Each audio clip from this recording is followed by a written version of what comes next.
Corona जैसी भयंकर महामारी को परास्त करने के लिए हमने हर स्तर पर तैयारी की है। हमारे डॉक्टर्स, पैरामेडिकल स्टाफ, नर्सेज आज पूरे मनोयोग से इस बीमारी से छुटकारा दिलाने के लिए संकल्पित हैं। इसी श्रृंखला में अगर परिस्थिति मरीजों के बढ़ने की होती है तो निश्चित ही हमारी उसके हिसाब से भी तैयारी रहना चाहिए। हमारे लिए सपोर्टिंग स्टाफ के रूप में बहुत से लोगों को हम ट्रेनिंग दिला रहे हैं और चिकित्सा के क्षेत्र में जो भी लोग जुड़ते हैं निश्चित रूप से सेवा भावना से ओतप्रोत होकर आते हैं। आज उनको भी इसी सेवा भाव से जुड़ना है। जिन लोगों को इस कार्यक्रम के लिए खास तौर से ट्रेनिंग कराई जा रही है, हम उनके लिए विशेष रूप से ये प्रार्थना करते हैं ईश्वर से कि वो लोग और अधिक जन सेवी भावना से कार्य करने की प्रेरणा ईश्वर उनको देता रहे, ताकि वो इस महामारी से छुटकारा देने में, इस महामारी से छुटकारा दिलाने में हमारा सहयोग कर सकें और हर स्तर पर हम एक दूसरे के प्रति सद्भावना और शुभकामना अर्पित कर सकें। हम एक बार जितने भी हमारे ट्रेनिंग स्टाफ हैं जो सपोर्टिंग स्टाफ के रूप में हमारे साथ जुड़ रहे हैं, उनके लिए शुभकामनाएं देते हैं। बहुत बहुत धन्यवाद। कोविड-19 महामारी के खिलाफ युद्ध में चिकित्सा शिक्षा विभाग सक्रियता से अपनी भूमिका निभा रहा है और ट्रिपल टी टेस्टिंग, ट्रेनिंग और ट्रीटिंग, इसके माध्यम से लार्ज स्केल पर युद्ध स्तर पर काम हमारे 52 मेडिकल कॉलेजेस, 15 BSL 3 प्रयोगशालाओं और विभिन्न अन्य संस्थाओं के माध्यम से हो रहा है।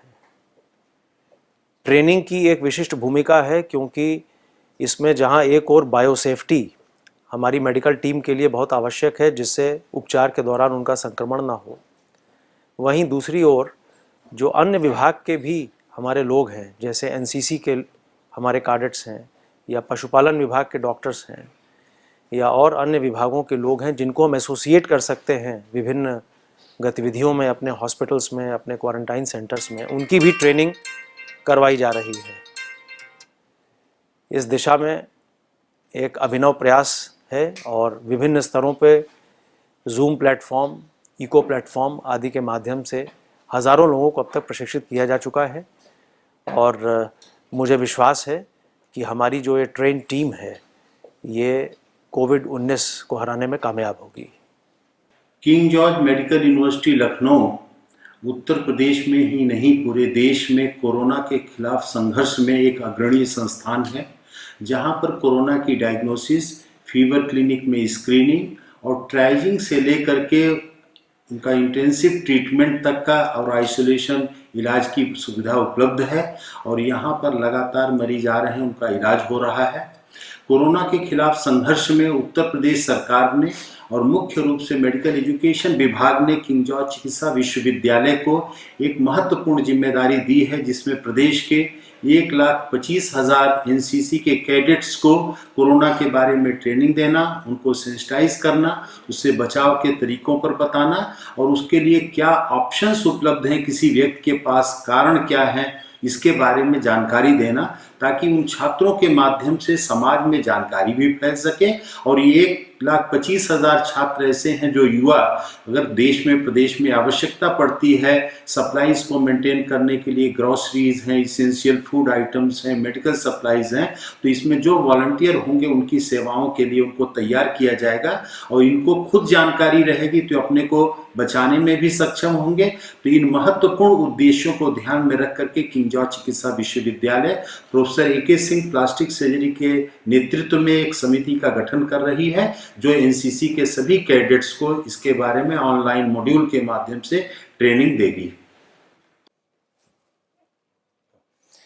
मेरे NCC के कैडेट साथियों, मैं डॉक्टर AK सिंह, जो कि विभागाध्यक्ष हूँ प्लास्टिक सर्जरी का और परीक्षा नियंत्रक हूँ किंग जॉर्ज मेडिकल यूनिवर्सिटी तथा इससे संबद्ध मेडिकल और नर्सिंग कॉलेजेस का, आपको अभिवादन करता हूं कि आपको चुना गया है इस कोरोना की लड़ाई में एक सैनिक की तरह योगदान देने के लिए। हम खुद एनसीसी में रह चुके हैं, अतः हम ये भी जानते हैं कि एनसीसी में कितने अनुशासित और कितने संयम से करने वाले छात्र होते हैं। हमने एनसीसी में बी सर्टिफिकेट और सी सर्टिफिकेट के कोर्स किए हैं तथा 3 यूपी मेडिकल कंपनी के सीनियर अंडर ऑफिसर भी रहे हैं। इस जानकारी के साथ हम आपको का आह्वान करना चाहते हैं कि जो हम लोग प्रशिक्षण देने जा रहे हैं उस प्रशिक्षण में आप अपना योगदान दें और इसका फ़ायदा उठाएं। ये फ़ायदा न केवल आपके ही लिए होगा बल्कि समाज के लिए भी होगा और आपके परिवार वालों के लिए भी होगा। ये प्रशिक्षण 4 मॉड्यूल्स में किया जाएगा और ये मॉड्यूल्स यूट्यूब पे हम लोग डाल देंगे। इन मॉड्यूल्स को करीब करीब एक मॉड्यूल आधे घंटे का है। इन मॉड्यूल्स को आप इत्मीनान से अपने घर में देख सकते हैं, अपने लैपटॉप पे देख सकते हैं या अपने मोबाइल पे देख सकते हैं। और इन मॉड्यूल्स में आप अच्छी तरह से देखिए कि क्या चीज़ वर्णित की गई है। हर मॉड्यूल के अंत में एक 10 सवाल होंगे, बहुत आसान सवाल हैं। उन सवालों का आपको उत्तर देना है, तो उसके लिए एक लिंक हम देंगे उसी मॉड्यूल के अंत में। उस लिंक पे क्लिक करके आप उन सवालों का जवाब दीजिए और इस तरह से 4 मॉड्यूल्स के बाद 40 सवाल के उत्तर हम अपेक्षित हैं। जिन कैडेट्स को 35% से ज़्यादा मिलेगा उनको हम लोग एक प्रशिक्षण का सर्टिफिकेट देंगे। किसी कारणवश जिस कैडेट को कम अंक आते हैं वो फिर से मॉड्यूल अपना पढ़ सकते हैं और पुनः इम्तिहान दे सकते हैं। इस तरह से हम आपकी भागीदारी चाहते हैं और आपका योगदान चाहते हैं इस लड़ाई में, जिससे कि हम लोग कोरोना से जीत सकें। धन्यवाद। मॉड्यूल 1 हमारे यहाँ की डॉक्टर शीतल वर्मा हैं, वो तो आपको पढ़ाएंगी इसके बारे में। और इसमें बेसिकली कोरोना के बारे में बताया जा रहा है कि कोरोना क्या होता है, कैसा होता है और बहुत ही बुनियादी चीज़ें जिनकी जानकारी सबको और जनमानस को भी होनी चाहिए। Readiness of National Cadet Corps NCC for COVID-19, ये पहला ट्रेनिंग मॉड्यूल है। मैं doctor Sheetal Verma, associate professor department of microbiology KGMU Lucknow, आज आपको कोविड-19 के बारे में बताऊंगी। संक्रमण क्या है? संक्रमण इन्फेक्शन बैक्टीरिया, वायरस, फंगस और परजीवी जैसे सूक्ष्म जीवों के मनुष्य के शरीर में आक्रमण के कारण होता है। जो परजीवी सामान्य रूप से शरीर के अंदर मौजूद नहीं होते हैं। कुछ महत्वपूर्ण शब्दावली। संचारी रोग, वह बीमारी जो एक व्यक्ति से दूसरे व्यक्ति को फैल सकती है। गैर संचारी रोग, ऐसी बीमारी जो एक व्यक्ति से दूसरे व्यक्ति को नहीं फैल सकती है।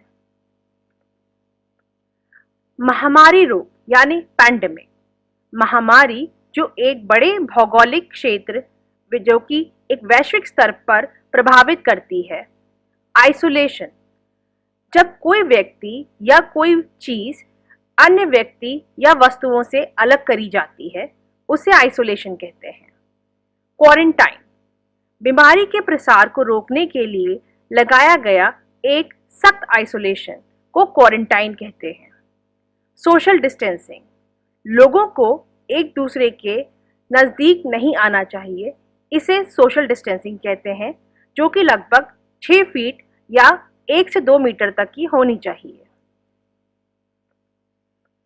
कोरोना वायरस क्या है? कोरोना वायरस एक प्रकार का वायरस है जो जानवरों और मनुष्यों में संक्रमण का कारण बनते हैं। कोरोना वायरस कई प्रकार के होते हैं। ये सामान्य बुखार से लेकर सांस की गंभीर बीमारियां करा सकते हैं। नोवेल कोरोना वायरस यानी कोविड-19 क्या है? वर्तमान महामारी जिस कोरोना वायरस से हो रही है उसका नाम कोविड-19 है। यह एक नए प्रकार का कोरोना वायरस है। कोविड-19 को नोवेल कोरोना वायरस अथवा SARS-CoV-2 भी कहा जाता है। विश्व स्वास्थ्य संगठन WHO के अनुसार कोविड-19 महामारी को सार्वजनिक स्वास्थ्य आपातकाल, जो कि एक अंतर्राष्ट्रीय की चिंता का विषय है, घोषित किया गया है। ये वायरस पहली बार चीन के वुहान शहर में मिला था। कैडेट्स, मैं आपका इस तस्वीर की तरफ ध्यान आकर्षित करना चाहूंगी।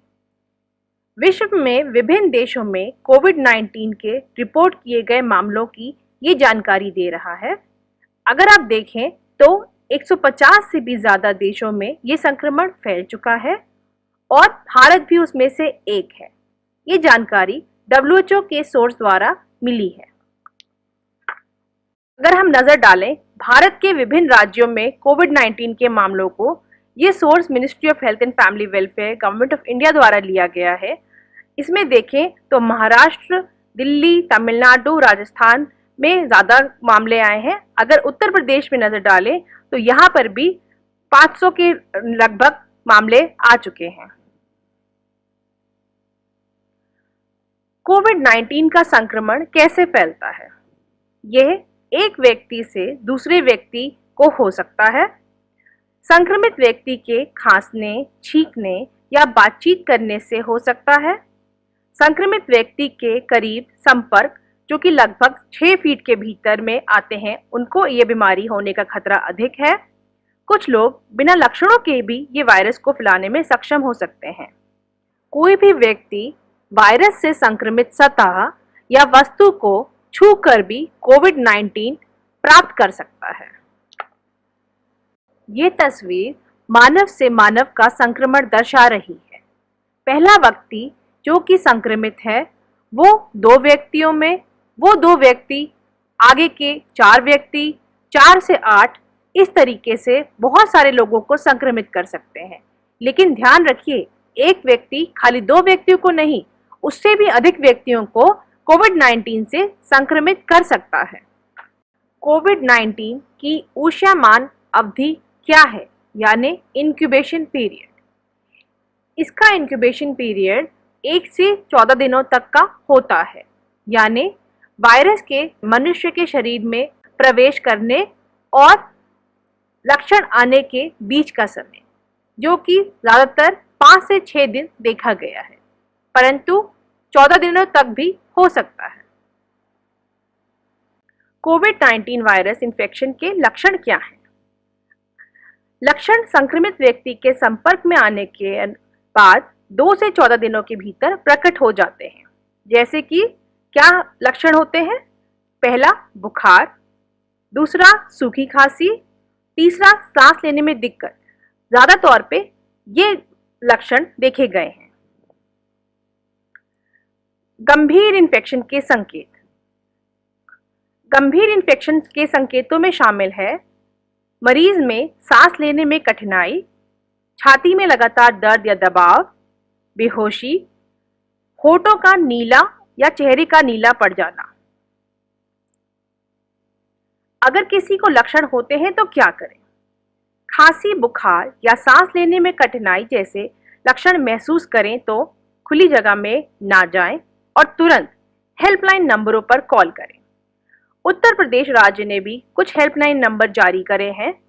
पहला 1800-180-5145 या फिर 0522-261-6482।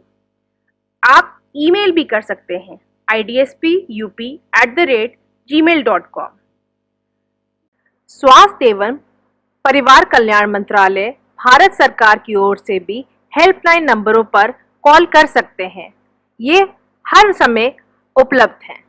1075 टोल फ्री नंबर है या फिर 011-239-78046 पर भी संपर्क कर सकते हैं।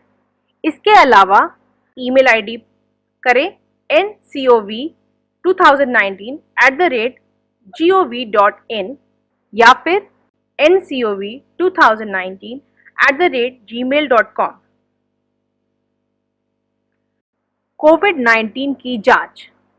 प्रयोगशाला में कोविड-19 वायरस की जांच श्वसन से लिए गए नमूनों से होती है। इसके लिए नाक और गले में एक स्वैब डालकर सैंपल लिया जाता है। यदि कोई कोविड-19 के लक्षण विकसित करता है तो परीक्षण करवाना चाहता है तो वो तुरंत हेल्पलाइन नंबरों पर कॉल करें। कैडेट्स अपने उच्च अधिकारियों से भी अधिक जानकारी के लिए संपर्क कर सकते हैं।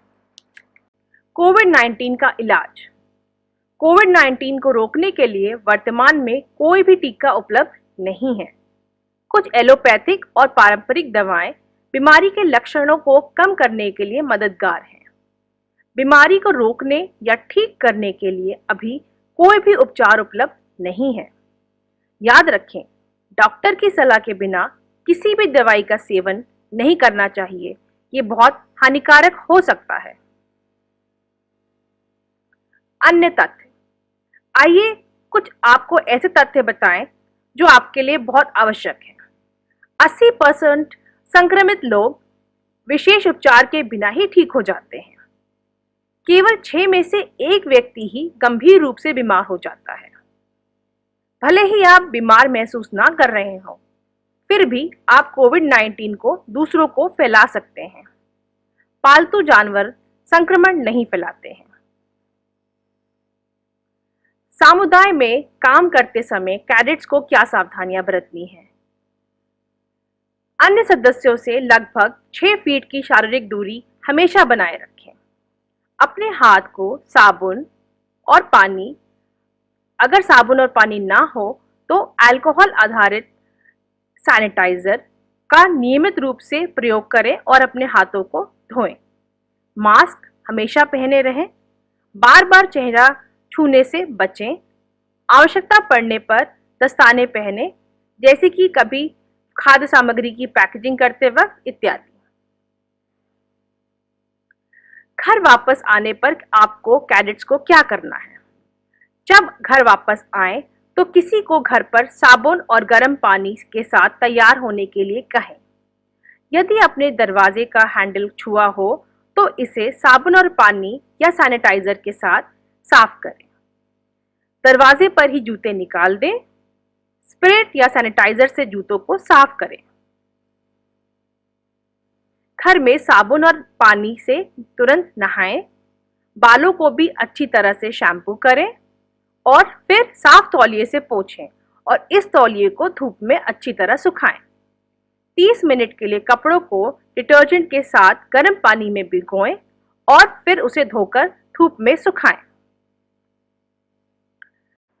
कोरोना वायरस से बचाव, जनता को घर पर क्या सावधानियां बरतनी है?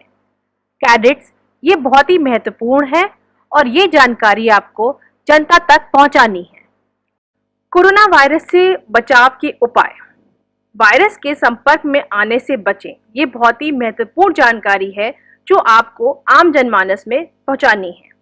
सरकार जब भी लॉकडाउन लगाए तो उसका पालन सख्ती से करा जाए। सरकार द्वारा समय समय पर जारी की गई सलाहों का अनुपालन करें। घर के अंदर रहें और बाहर जाने से बचें। बहुत जरूरी होने पर ही बाहर जाएं। प्रतिरक्षा बढ़ाएं। केंद्रीय आयुष मंत्रालय द्वारा निर्धारित दिशा निर्देशों का पालन करें, जैसे कि नियमित रूप से गर्म पानी और काढ़ा पिएं। अभिवादन के लिए हाथ ना मिलाएं और ना ही गले लगें। घर पर अनावश्यक लोगों की भीड़ जमा ना करें, मेहमान नवाजी ना करें और किसी दूसरे व्यक्ति को भी घर पर ना बुलाएं। अपने हाथों को बार बार साबुन और पानी से धोएं। हाथों को साबुन और पानी से कम 40 से 60 सेकंड तक के लिए धोएं। साबुन और पानी उपलब्ध ना हो तो कम से कम 60% अल्कोहल आधारित हैंड सैनिटाइजर का प्रयोग करें। इसके लिए 20 से 30 सेकंड की ही आवश्यकता है। आइए जानें हाथ कब कब धोना है। भोजन करने या तैयार करने से पहले, सार्वजनिक स्थानों से घर वापस आने पर, नाक बहने, खांसने या छींकने के बाद, शौचालय का उपयोग करने के बाद, जानवरों या पालतू जानवरों के संपर्क के बाद, किसी अन्य व्यक्ति के लिए नियमित देखभाल प्रदान करने के पहले और बाद में, जिसे सहायता की आवश्यकता हो, जैसे कि एक छोटा बच्चा। आइए जानें सुमन के क्या है। ये एक हाथ धोने की विधि है। पहले आपको बताना चाहूंगी सुमन के क्या है। एस यानी सीधा, यू यानी उल्टा, एम यानी मुट्ठी, ए यानी अंगूठा, एन यानी नाखून, के यानी कलाई। तो अगर आप सुमन के याद रखें तो आपको हाथ धोने की विधि के बारे में या हमेशा के लिए याद रहेगा और आप दूसरों को भी इसका प्रशिक्षण दे सकेंगे। जैसा कि तस्वीर में आप देख सकते हैं, पहला सीधे करके हाथ को धोना है। उसके बाद उल्टी तरफ से दोनों हाथों को अच्छी तरह से रगड़ के साफ करना है। मुट्ठी, दोनों तरफ से मुट्ठी को भी साफ करना है। उसके बाद अंगूठों, दोनों हाथों के अंगूठों को भी इस तरीके से, जैसे कि पिक्चर में दिखाया गया है, आपको साफ करना है। नाखून, तस्वीर में जिस तरह से नाखून को साफ करते दिखा रहे हैं, ये भी आपको दोनों हाथों के लिए प्रयोग करना है। आखिरी में कलाई साफ करनी है दोनों हाथों की। इस प्रक्रिया के लिए आप साबुन या अल्कोहल बेस्ड सैनिटाइजर यूज कर सकते हैं। बस याद रखिएगा, साबुन पानी जब आप यूज कर रहे हैं तो आपको 60 सेकंड तक के लिए करना है, और अगर आप सैनिटाइजर यूज कर रहे हैं तो आपको खाली 20 सेकंड तक साफ करने की आवश्यकता है। जैसा कि आप जानते हैं, आजकल गर्मी बहुत हो रही है, तो आपके हाथ सूख जाएंगे। अगर आपके पास साफ तौलिया हो तो आप तौलिए से भी हाथ पोंछ सकते हैं, और अगर टिश्यू हो तो उससे भी हाथ को पोंछ सकते हैं। निकट संपर्क से बचें। ध्यान रखें, ये बहुत ही आवश्यक कदम है। अपने और अन्य लोगों के बीच लगभग 6 फीट की दूरी रखें। ये आपको हर किसी को अवगत कराना है। बुजुर्गों, व्यक्ति जिसे कोई लंबी बीमारी, मधुमेह, फेफड़े या हृदय रोग, कैंसर इत्यादि हो, उनसे उचित शारीरिक दूरी बनाए रखें। बच्चों को चुंबन ना करें। ये आपको सोशल डिस्टेंसिंग का दिखाने का तरीका है। अगर आप तस्वीर में देख रहे हैं तो एक व्यक्ति जो खांस रहा है वो वायरस फैला रहा है, लेकिन दूसरा व्यक्ति जो 6 फीट की दूरी पर है वो वायरस के संक्रमण से दूर है। तो इसीलिए आपको बार बार बताया जा रहा है 6 फीट या 1 से 2 मीटर की बीच एक डिस्टेंस एक मनुष्य को दूसरे मनुष्य के बीच में रखने की बहुत आवश्यकता है। कोविड-19 बीमारी का ये सबसे बड़ा बचाव का तरीका है। खांसी आने पर क्या करना है? छींकते और खांसते समय अपनी नाक और मुंह को रुमाल या टिश्यू से ढकें। प्रयोग किया गया टिश्यू को तुरंत बंद कूड़ेदान में डालें। आंखों, नाक और मुंह को हाथों से छूने से बचें और तुरंत हाथ धोएं।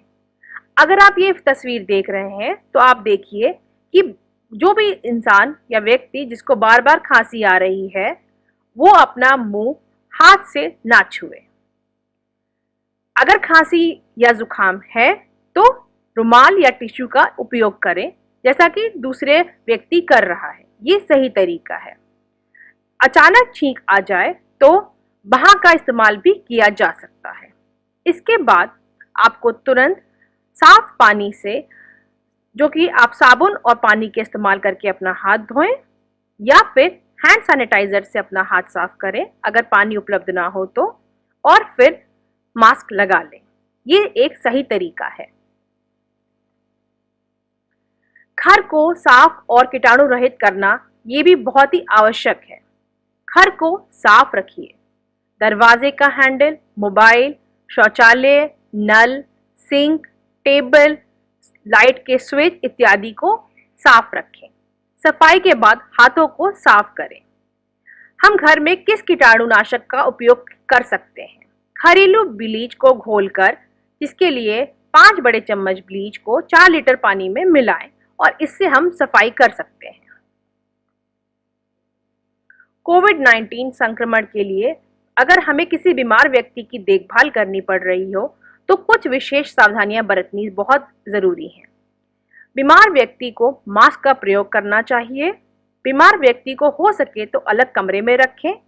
अगर घर में एक अलग बाथरूम हो तो वो बीमार व्यक्ति के लिए ही प्रयोग में आने के लिए दे दें। देखभाल करने वाले व्यक्तियों को भी अपने मुंह पर कपड़ा ढकना बहुत आवश्यक है। हाथ धोना, खांसने का तरीका और स्वच्छता, इसका अनुपालन करना बहुत जरूरी है। बीमार व्यक्ति के कपड़ों को अच्छी तरह से धोएं और धूप में सुखाएं। किसी भी मेहमान को घर पर ना बुलाएं। डॉक्टर की सलाह के बिना कोई भी दवा ना लें। मास्क कैसे पहनें? मास्क पहनने से पहले हाथ धोएं। मास्क पहनने के समय आंख, नाक और मुंह को ना छुएं। मास्क हटाने के तुरंत बाद हाथ धो लें। उपयोग के अनुसार उन्हें नियमित रूप से धोएं। ये याद रखिए, जो लोग समाज में रह रहे हैं उनको हेल्थ केयर प्रोफेशनल, डॉक्टर और स्टाफ इत्यादि जिस तरीके के मास्क पहन रहे हैं उसको पहनने की आवश्यकता नहीं है। वो एक क्लॉथ का, कपड़े का मास्क बनाकर ही पहन सकते हैं, उनके लिए ये पर्याप्त होगा। मास्क, क्लॉथ फेस कवरिंग किसे इस्तेमाल नहीं करनी है? 2 साल से कम उम्र के बच्चों को या कोई व्यक्ति जो बिना सहायता के मास्क को हटाने में असमर्थ हो। जनता को बाहर जाने पर क्या विशेष सावधानियां बरतनी हैं? घर का कोई भी व्यक्ति जिसको बाहर जाना पड़े तो उसे ये ध्यान रखना जरूरी है कि हर घर में एक ही सदस्य को चुने जो बाहर जाने के समय जाए। जब वे सार्वजनिक रूप से बाहर जाएं, उदाहरण के लिए किराने की दुकान पर या अन्य आवश्यकताओं को लेने के लिए, तो मास्क या कपड़े का फेस कवर पहनें। बाजार, मेडिकल स्टोर, अस्पताल आदि जगहों पर लगभग 6 फीट की दूरी रखें। धैर्य रखें और आवश्यक सामान, चिकित्सा संबंधित सामानों की खरीदारी संयम के साथ करें। सामग्री खरीदने के लिए बार बार बाजार ना जाएं। जमाखोरी कतई ना करें। अब सब कैडेट्स आपको याद रखना है और ये जो बताने जा रही हूँ ये आपको बिल्कुल भी नहीं भूलना है और यही आपको समाज के हर व्यक्ति तक ये जानकारी को पहुंचाना है। घबराएं नहीं, भीड़ ना लगाएं, जमाखोरी ना करें। रोजमर्रा की सभी वस्तुएं हर किसी के लिए हमेशा उपलब्ध हैं। सामाजिक आयोजनों और भीड़ भाड़ वाली जगहों से दूर रहें। आंखों, नाक और मुंह को छूने से पहले हाथों को अच्छी तरह धो लें। अपने हाथों को बार बार साबुन और पानी से धोएं। बुजुर्गों का विशेष ध्यान रखें। लॉकडाउन नियमों का पालन करें। शरीर की प्रतिरोधक क्षमता बढ़ाएं। सेंटर का आरोग्य सेतु ऐप डाउनलोड करें। जरूरतमंदों की मदद करें।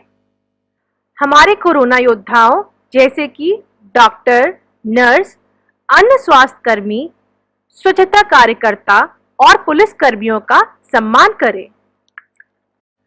याद रखिए, हम सब भारतवासी एकजुट होकर ही इस नोवेल कोरोना वायरस को हराएंगे।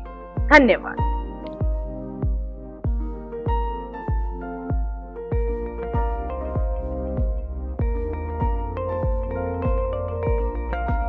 मॉड्यूल 2 में बताया जाएगा आपको कोरोना से संबंधित कुछ लक्षणों के बारे में।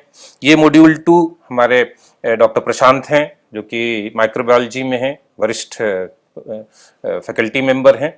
वो आपको बताएंगे कि इस मॉड्यूल के द्वारा कैसे कोरोना से बचाव किया जा सकता है, समाज में क्या आपको करना है, आपके दायित्व क्या क्या क्या होते हैं, और है कोई बहुत मुश्किल चीज़ें नहीं है, वही जो रोज़मर्रा में आपको बताई जा रही हैं और उसी के बारे में आपको आगाह करेंगे। नमस्कार कैडेट्स, मैं doctor Prashant Gupta, professor in department of microbiology, king George's medical University Lucknow. आज मैं आपको मॉड्यूल 2 पढ़ाऊंगा। मॉड्यूल 2 में हमारे जो ऑब्जेक्टिव्स हैं इसमें हम सीखेंगे कैसे संदेह करें कि एक व्यक्ति को कोविड-19 रोग हो सकता है। फिर हम पर्सनल प्रोटेक्टिव इक्विपमेंट के बारे में जानेंगे। पर्सनल प्रोटेक्टिव इक्विपमेंट कैसे पहने, कैसे उतारें, घर पर मास्क कैसे बनाएं और संक्रमित पर्यावरण को कैसे साफ करें। कैसे संदेह करें कि एक व्यक्ति को कोविड-19 रोग हो सकता है।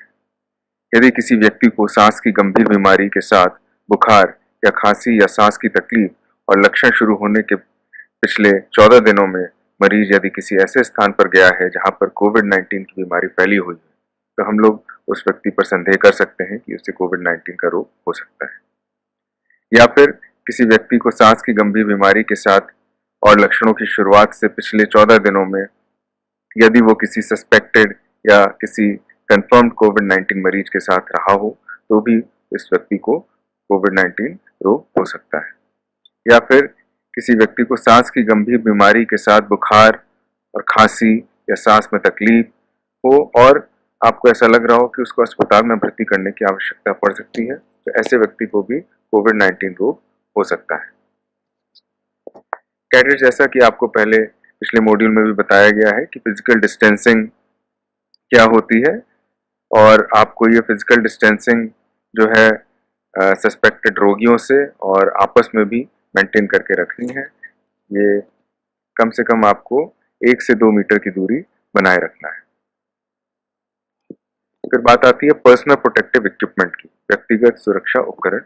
पर्सनल प्रोटेक्टिव इक्विपमेंट जनरली अस्पतालों में doctors, nurses, lab technicians use करते हैं। इसमें कई सारे कंपोनेंट्स होते हैं। अस्पतालों में सारे कंपोनेंट्स यूज किए जाते हैं। इसमें फेस मास्क आता है।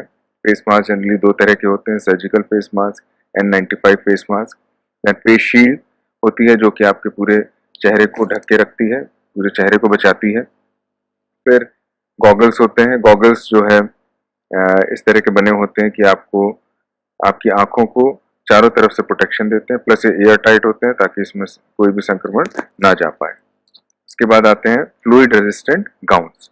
फ्लूइड रेजिस्टेंट गाउन्स भी होते हैं, plus non fluid resistant gowns भी होते हैं। नॉन फ्लूइड रेजिस्टेंट गाउन्स के ऊपर जो है प्लास्टिक का एप्रन पहनने की आवश्यकता पड़ती है। फिर ग्लव्स आते हैं और फिर हेड कवर या हेयर कवर और शू कवर। तो ये सभी कंपोनेंट्स पर्सनल प्रोटेक्टिव इक्विपमेंट के होते हैं। आपको कौन सा पीपी इस्तेमाल करना है? यदि आप किसी मरीज के निकट संपर्क में नहीं जा रहे हैं तो पूर्ण पीपी पहनने की आवश्यकता नहीं है, केवल मास्क और ग्लव्स पहने। यदि आप किसी मरीज या शव के निकट संपर्क में जा रहे हैं तभी आपको पूर्ण पीपी पहनने की आवश्यकता होती है। अब बात आती है ग्लव्स और मास्क आपको कैसे पहनना है। तो ग्लव्स और मास्क पहनने के पहले सबसे पहले आपको अपने हाथों को साफ करना है, चाहे आप वो हैंड सैनिटाइजर इस्तेमाल करके साफ करें या फिर साबुन और पानी से हाथों को अच्छे से धो लें। इसके बाद आपको सबसे पहले मास्क पहनना है, उसके बाद आपको ग्लव्स पहनना है। ग्लव्स पहनने के पहले आपको ध्यान देना है कि ग्लव्स में कोई दोष ना हो, यानी वो कटा या फटा ना हो, उसके बाद ही आप ग्लव्स को पहने। मास्क कैसे पहने? जैसा कि आप चित्र में देख रहे हैं, मास्क में 4 पट्टियां हैं। आपको ऊपर वाली 2 पट्टियां पकड़नी है, नाक और मुंह के पास ले जाना है और फिर इन दोनों पट्टियों को सिर के पीछे ले जाके अच्छे से बांध देना है।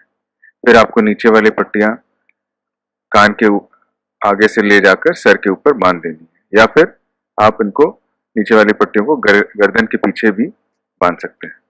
इस चित्र में देखिए आपको दिखाया गया कि मास्क जो है स्ट्रिंग वाले हैं। स्ट्रिंग वाले मास्क को पहनना काफ़ी आसान होता है। इसमें स्ट्रिंग पकड़ के सीधे आप कान में फंसा दीजिए और आपका मास्क रेडी हो जाता है। दूसरी पिक्चर में आप देखिए मास्क जो है नाक के नीचे लगाया हुआ है। आपको इस तरीके से कभी भी नहीं लगाना है मास्क को, क्योंकि अगर आप ऐसा करते हैं तो आपको संक्रमण होने की संभावनाएं बढ़ जाती हैं। ग्लव्स कैसे पहने? ग्लव्स पहनने के लिए पहले आपको सही साइज का ग्लव्स चूज करना होगा। सही ग्लव्स जो है 3 साइजेस में आते हैं, स्मॉल, मीडियम और लार्ज। अगर आप छोटा ग्लव्स पहन लेंगे तो वो फट सकता है। ज़्यादा बड़ा ग्लव पहनेंगे तो आपको काम करने में दिक्कत हो सकती है, इसलिए आपको सही साइज का ग्लव पहनना है। काम खत्म होने के बाद आपको पहले मास्क उतारना है कि ग्लव्स। कई बार ये दुविधा रहती है। यहाँ मैं आपको बताना चाहूँगा कि आपको पहले ग्लव्स उतारना है। इसके पीछे कारण है कि जब आप काम करते हैं तो आपके ग्लव्स इन्फेक्ट हो जाते हैं या कंटामिनेट हो जाते हैं, तो आपको पहले ग्लव्स उतारना है, क्योंकि अगर आप इन्फेक्टेड ग्लव्स से जो है कोई भी वस्तु छुएंगे, कोई भी सरफेस छुएंगे तो वो इन्फेक्ट हो जाएगी। उसके बाद आपको मास्क उतारना है और उसके बाद अपने हाथों को साबुन और पानी से अच्छे से धोना है या सैनिटाइजर से कीटाणु रहित करना है। ग्लव्स कैसे हटाएं? ग्लव्स को हटाना बहुत ही इम्पोर्टेंट है, और अगर आप ग्लव्स ठीक से नहीं हटाएंगे तो आपको ग्लव्स के थ्रू इन्फेक्शन हो सकता है। ग्लव्स उतारने का जो तरीका है उसमें आप ग्लव को पिंच करके कलाई से दूर दस्ताने को बाहर की ओर मोड़ें और उसको उतारते हुए ग्लव वाले हाथ में मुट्ठी में आप ले लें। उसके बाद ग्लव के नीचे 2 उंगलियां डालकर उसको फोल्ड करते हुए बाहर की ओर उतारें और पिछले वाले ग्लव के ऊपर मोड़ते हुए इस ग्लव को पूरा उतार के निकाल लें और डस्टबिन में डाल दें। ग्लव्स निकालने के बाद आपको ध्यान रखना है कि साबुन और पानी से हाथों को धोना है और या फिर आप सैनिटाइजर से कीटाणु रहित कर सकते हैं। ऐसा आपको क्यों करना है? ऐसा इसलिए करना है क्योंकि ग्लव्स में भी छोटे छोटे पोर्स होते हैं जो कि नहीं दिखते हैं और उन पोर्स से बैक्टीरिया या वायरसेस एंटर करके आपके हाथों की सरफेस पे आ सकते हैं। मास्क कैसे हटाएं? मास्क हटाने का तरीका जो है काफी सिंपल है। आपको मास्क सामने से नहीं पकड़ना है। देखिए दूसरी पिक्चर में आपको दिखाया गया है कि मास्क की बाहरी सतह को ना छुए, क्योंकि बाहरी सतह जो है वो इन्फेक्ट हो चुकी होती है। उसको आप छुएंगे तो आपके हाथों में संक्रमण फिर से आ जाएगा और आप फिर उन्हीं संक्रमित हाथों से अपने शरीर को छुएंगे तो आप संक्रमित हो सकते हैं। तो मास्क को जब भी उतारना है आपको पीछे की डोरियां पहले खोलनी होंगी। सर के पीछे की डोरियां, पहले नीचे वाली डोरी खोलें और फिर ऊपर वाली डोरियां खोलें। अगर स्ट्रिंग वाला मास्क है तो कान के पीछे से स्ट्रिंग्स खींचते हुए आप बाहर की ओर निकाल दें। मास्क को घर पर भी बनाया जा सकता है। घर पर जो मास्क बनाते हैं वो कपड़े का मास्क होता है और की खास बात ये होती है कि इनको आप साबुन और पानी से धोकर दोबारा यूज कर सकते हैं। तो घर पर मास्क बनाने के लिए आपको कुछ सामग्री चाहिए होगी, जैसे सुई, धागा, कैंची, 20 बाय 20 इंच का 100% कॉटन कपड़ा, 4 साफ जूते की डोरी या 4 कॉटन की पट्टियां, स्ट्रिप्स। मास्क हम लोग 9 स्टेप में तैयार कर सकते हैं। पहला स्टेप है कि आप धुला हुआ कॉटन का कपड़ा लें। आप टी शर्ट या लिनन का कपड़ा भी ले सकते हैं। जो भी आपने कपड़ा लिया है उसको फोल्ड कर लें या दोहरा लें और उसे 9.5 बाय 6.5 इंच के आकार में काट लें। ये आपके मास्क का बेस है। स्टेप 2 में आपको मास्क की पट्टियां बनानी है जिनसे आप मास्क बांध सकेंगे।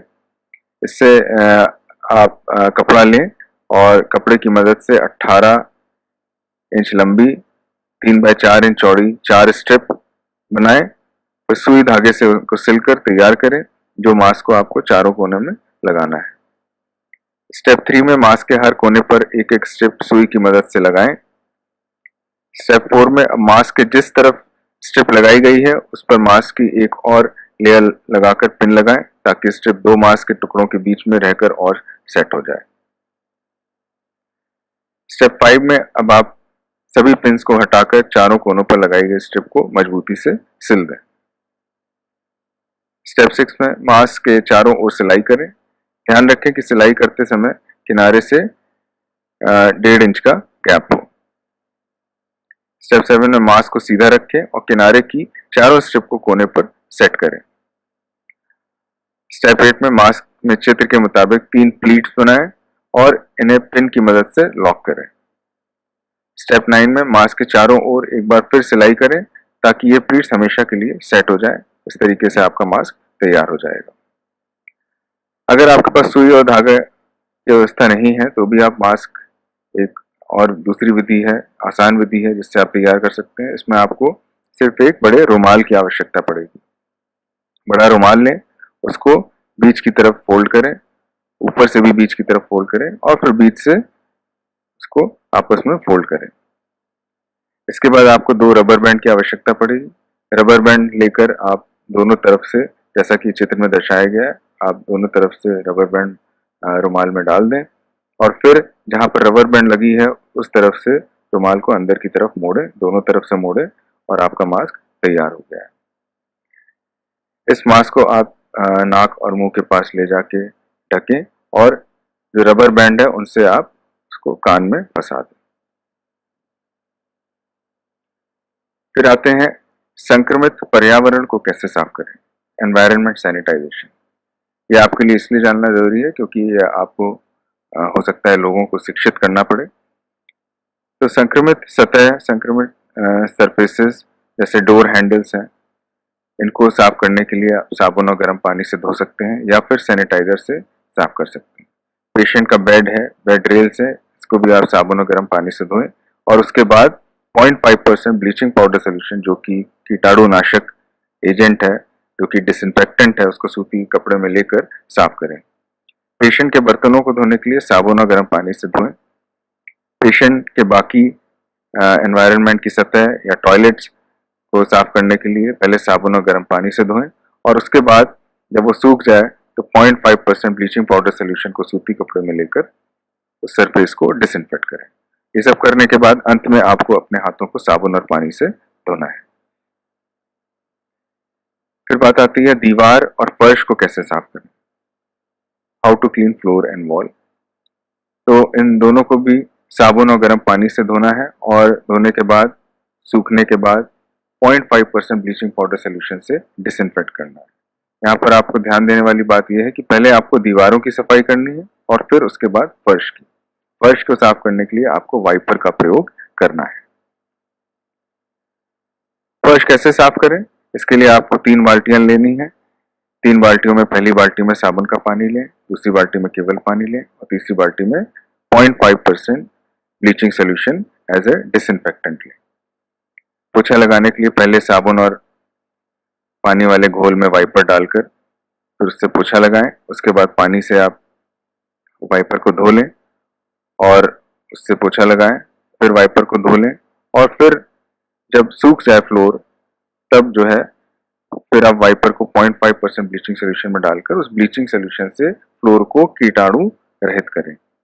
अंत में आपको वाइपर साबुन और पानी से धोकर फिर उसको साफ करना है और वाइपर को धूप में सूखने के लिए डाल देना है। अब बात आती है 0.5% ब्लीचिंग पाउडर सोल्यूशन आखिर है क्या और इससे कैसे बनाया जाता है। तो 0.5% ब्लीचिंग पाउडर सोल्यूशन एक कीटाणुनाशक एजेंट है, इसको हम अंग्रेजी में डिसइंफेक्टेंट बोलते हैं। इसको बनाने का तरीका काफी आसान है। 1 लीटर पानी में 2 बड़े चम्मच ब्लीचिंग पाउडर सोल्यूशन बनाएं और ये आपका सोल्यूशन तैयार हो जाएगा। मरीज के बिस्तर या चादर या उसके दूषित कपड़े कैसे हटाएं एवं साफ करें। तो रोगी के बिस्तर और कपड़ों को आपको ध्यान देना है, कभी उनको झाड़े नहीं। झाड़ने से क्या होता है, वायरस पार्टिकल हवा में आते हैं और फिर वो आपकी सांस की नली के द्वारा आपको ही इन्फेक्ट कर सकते हैं। तो आपको बेडशीट और मरीज के कपड़े ध्यान से उठाकर 30 मिनट के लिए 0.5% ब्लीचिंग पाउडर सोल्यूशन जो कि आपने बाल्टी में लिया हो उसमें डाल दें और फिर उनसे आधे घंटे बाद निकाल कर डिटर्जेंट और गर्म पानी में धो लें और फिर धूप में सुखाएं। अब बात आती है अल्कोहल बेस्ड हैंड सैनिटाइजर आप कैसे बनाएं। इसको आप अपने घर पर भी ऑफिस में बना सकते हैं। इसको बनाने का WHO ने एक आसान तरीका बताया है। आप चाहें तो 10 लीटर की मात्रा में बनाएं, चाहे तो कम मात्रा बनाएं, उसी हिसाब से आप बाकी एजेंट्स का अमाउंट कम कर लेंगे। आपको इसके लिए एब्सोल्यूट अल्कोहल की आवश्यकता पड़ेगी। एब्सोल्यूट अल्कोहल या तो इथाइल अल्कोहल 96% कहते हैं या फिर आइसोप्रोपाइल अल्कोहल 99.8% को कहते हैं। तो अगर आप पहला फॉर्मुलेशन यूज कर रहे हैं तो आपको इथाइल अल्कोहल या इथेनॉल 8.3 लीटर लेना है। हाइड्रोजन पेरोक्साइड 3% आपको 417 ml लेना है। ग्लिसरॉल 98% 145 ml लेना है, इसको मिला देना है। अगर आप फॉर्मुलेशन 2 इस्तेमाल कर रहे हैं तो आइसोप्रोपाइल अल्कोहल आप 7515 ml लें, हाइड्रोजन पेरोक्साइड 3% 417 ml लें और ग्लिसरॉल 98% 145 ml लें। इन सबको घोल दें और आपका हैंड सैनिटाइजर तैयार हो जाएगा। अंत में कैडेट्स, आपको कुछ बातों पर ध्यान देना है। यदि आप अस्पताल क्षेत्र में हैं तो यहाँ आपको कई कलर कोडेड बिन्स मिलेंगे, जैसे लाल बिन, पीला बिन, नीला बिन, सफ़ेद बिन। अस्पतालों में ये बायोमेडिकल वेस्ट की एक फैसिलिटी होती है जिसमें हम अलग अलग तरह का वेस्ट अलग अलग कलर के बिन्स में डालते हैं, क्योंकि उनका निस्तारण भी अलग अलग तरीके से किया जाता है। तो यदि आप अस्पताल क्षेत्र में हैं तो लाल बिन में आपको दस्ताने डिस्पोज ऑफ करने हैं और पीले बिन में आपको मास्क या गाउन फेंकना है। पर यदि आप कम्युनिटी में हैं तो आपको सामान्य कचरे के बिन में ही ग्लव्स और मास्क डाल देना है। सड़क पर या खुले मैदान या नालियों में ग्लव्स और मास्क को कभी भी नहीं फेंकना है, क्योंकि ये संक्रमित होते हैं और फिर ये कम्युनिटी लेवल में संक्रमण फैला सकते हैं। अंत में ग्लव्स उतारने के बाद आपको ध्यान देना है कि साबुन और पानी से उनको अच्छे से धोएं हाथों को, या फिर अल्कोहल बेस्ड हैंड सैनिटाइजर से कीटाणु रहित करें। धन्यवाद।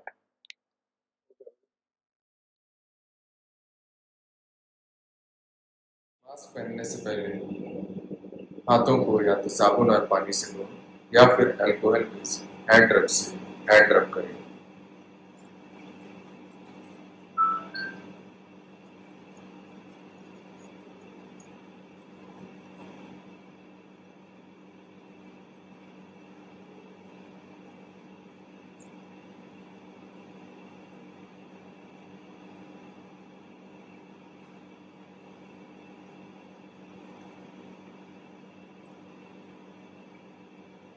मास्क की ऊपर वाली पट्टी को दोनों हाथों से पकड़ें। मास्क से नाक और मुंह को कवर करें। मास्क की पट्टी को सिर के पीछे ले जाकर अच्छे से बांधें।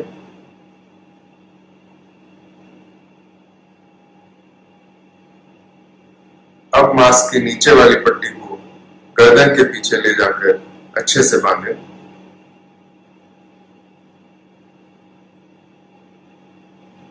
यदि आपके मास्क में नोज क्लिप है तो नोज क्लिप को दबाकर नोज का आकार दें।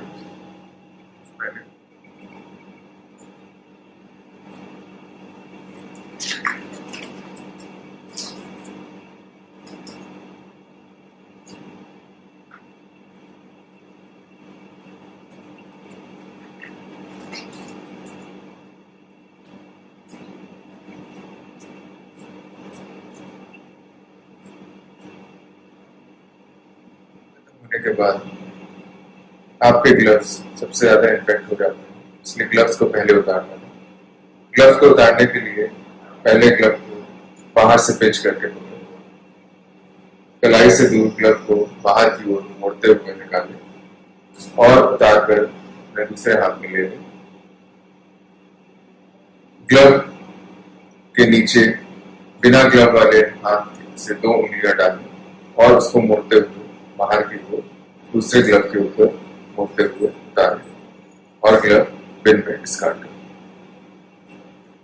अब आप मास्क को उतारें। मास्क को उतारने के लिए नीचे वाली पट्टी को पहले खोलें, इसके बाद ऊपर वाली पट्टी को खोलें। मास्क के बाहरी हिस्से को आपको नहीं टच करना और इसको बिन में डिस्कार्ड करें।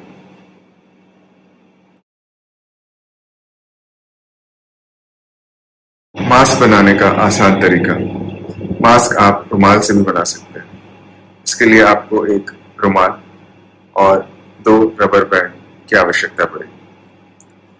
रुमाल को नीचे की तरफ से बीच की ओर मोड़ें, ऊपर की तरफ से बीच की ओर मोड़ें, फिर बीच की तरफ से मोड़ें। अब दोनों तरफ से रबर बैंड रुमाल में फंसाएं।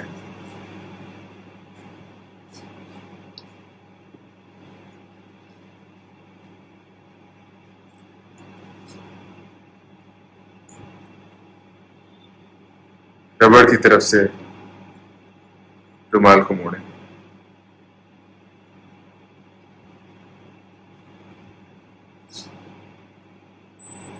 आपका मास्क तैयार हो गया है। इसको उठाकर लेकर नाक और मुंह को ढकें और बैंड को कान के पीछे लगा दें।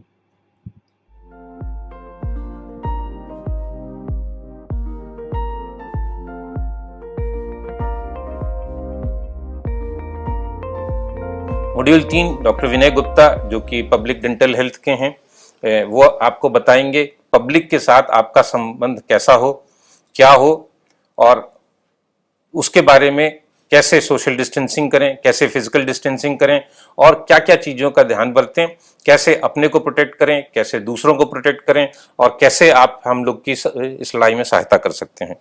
मैं doctor Vinay Kumar Gupta king George चिकित्सा विश्वविद्यालय में प्रोफेसर पद पर हूँ। एनसीसी कैडेट के लिए कोविड-19 की तैयारी के संबंध में मॉड्यूल 3, जिसमें कि हम सीखेंगे राहत सामग्रियों का वितरण कैसे करें, कतार और ट्रैफिक प्रबंधन कैसे करें, डाटा का प्रबंधन कैसे करें, हेल्पलाइन का प्रबंधन कैसे करें। राहत सामग्रियों का वितरण प्रत्येक कैडेट अपने अपने सेवा क्षेत्र जैसे कि मिल्क बूथ, सब्जी बाजार, मेडिकल स्टोर, राशन वितरण केंद्र, स्वास्थ्य केंद्र तथा अन्य को चिन्हित करेंगे। वितरण के लिए आप भीड़ वाले क्षेत्र में नहीं जाएंगे। आप वितरण करने के लिए भीड़ से दूरी बनाएंगे। वितरण केंद्र के बाहर एक कतार बनाने के लिए माइक अगर है का उपयोग करेंगे। जब भी आप काम के लिए जा रहे हों और सामग्री का वितरण करें, दस्ताने और मास्क पहनें। जो लोग लाइन में लगे हैं उनको भी मास्क लगवाएं, अगर मास्क नहीं है तो अंगोछा लगवाएं। उपभोग सामग्रियों के वितरण के समय आपस में और लोगों के बीच कम से कम 1 से 2 मीटर की दूरी बनाए रखें।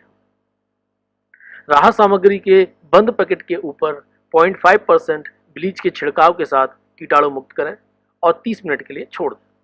मेज और कुर्सी को कीटाणु मुक्त करें। बक्से खोलें और वितरित करें। यदि कोई व्यक्ति सामान लेते समय गिराता है तो हम वही पैकेट लेने को कहेंगे। राहत सामग्री के घर घर वितरण के दौरान घर के परिसर के अंदर नहीं जाना चाहिए।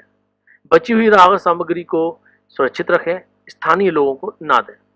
वितरित मटेरियल और बाकी बचे बक्सों को सूचीबद्ध करें। टेबल और काउंटर का कीटाणु मुक्त कैसे करें? दस्ताने और मास्क पहनकर साबुन और गर्म पानी से धोएं तथा 0.5% ब्लीचिंग पाउडर सॉल्यूशन को सूती कपड़े में लें और साफ करें। राहत सामग्री का वितरण करते समय ध्यान दें, भंडारण और रिकॉर्ड का लेखा जोखा अलग अलग कैसे करना, वितरण व्यवस्था समझना, जरूरतमंद तक पहुंचना, विवेकशील वितरण। यदि आपको बुखार, सूखी खांसी, सांस फूलना आदि जैसे लक्षण विकसित होते हैं तो इसे आप अपने ANO, PI स्टाफ और कमांडिंग ऑफिसर को रिपोर्ट करने में संकोच ना करें। कतार और ट्रैफिक प्रबंधन। जब भी आप काम के लिए जा रहे हों, दस्ताने और मास्क पहनें। जो लोग लाइन में लगे हैं उनको भी मास्क लगवाएं, अगर मास्क नहीं है तो अंगोछा लगवाएं। आपके ANO, PI स्टाफ, CO द्वारा आपका क्षेत्र सेवा क्षेत्र निर्धारित होगा। वितरण के लिए छोटे छोटे समूहों में भेजा जाएगा। दुकान, बैंक आदि छोटे विक्रेता, दुकान का समय निर्धारित हो।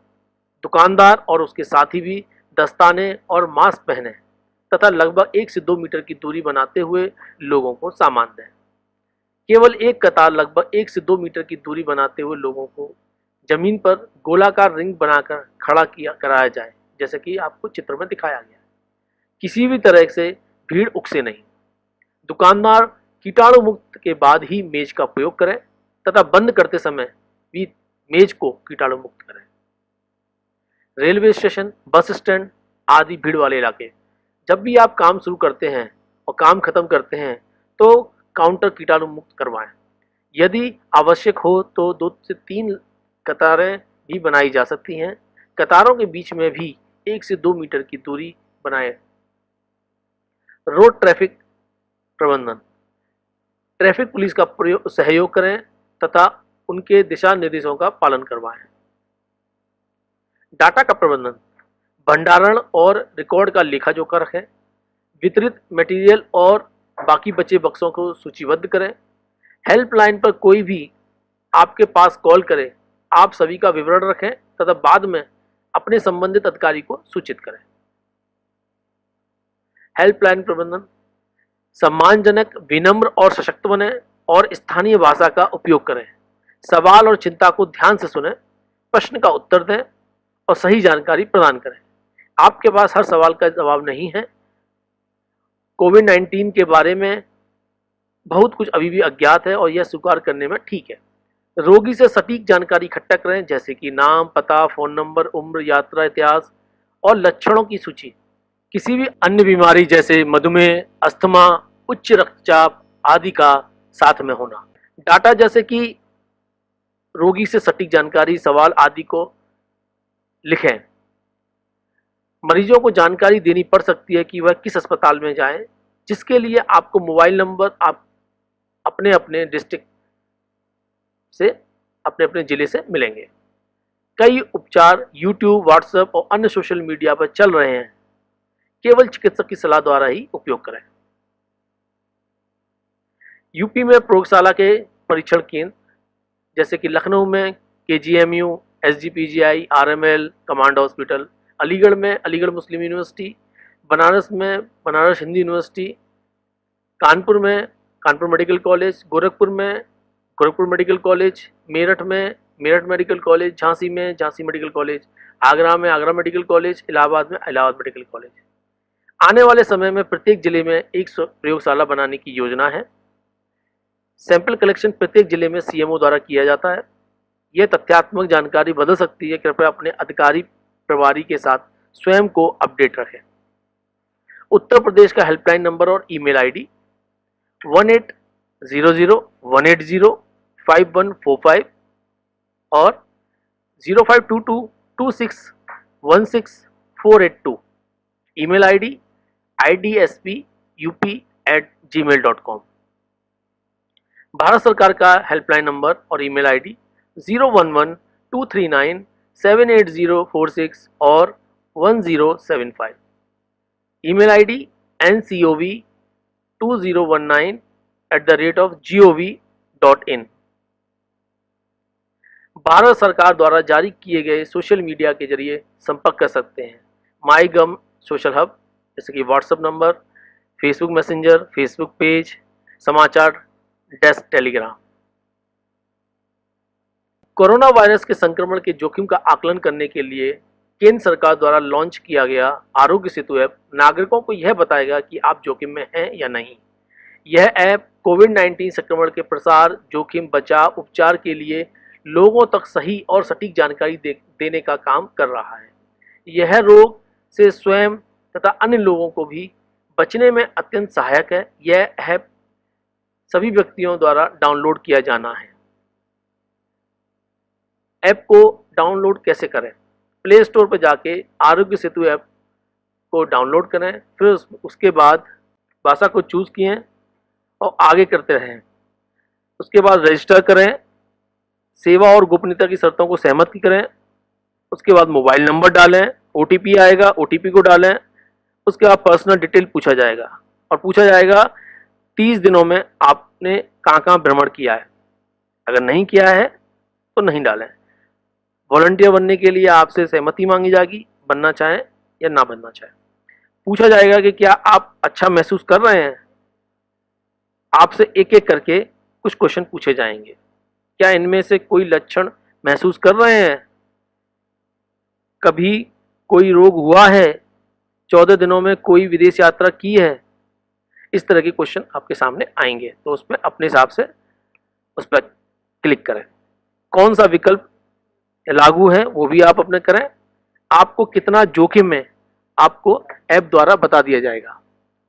फिर उसके बाद ये आप सेफ हैं या आपको बीमारी से संक्रमण है, इसके बारे में यह आपको बता देगा। और आपको एक पेज पर ले जाएगा जिसमें कि आपसे कहा जाएगा maintain social distance, take self assessment test, check app regularly. और how to maintain social distancing, जैसे कि नमस्ते करना बजाय हाथ मिलाने के, सोशल गैदरिंग में ना जाने के लिए, और कम से कम 1 मीटर और 6 फीट की दूरी बनाए रखने के लिए। धन्यवाद।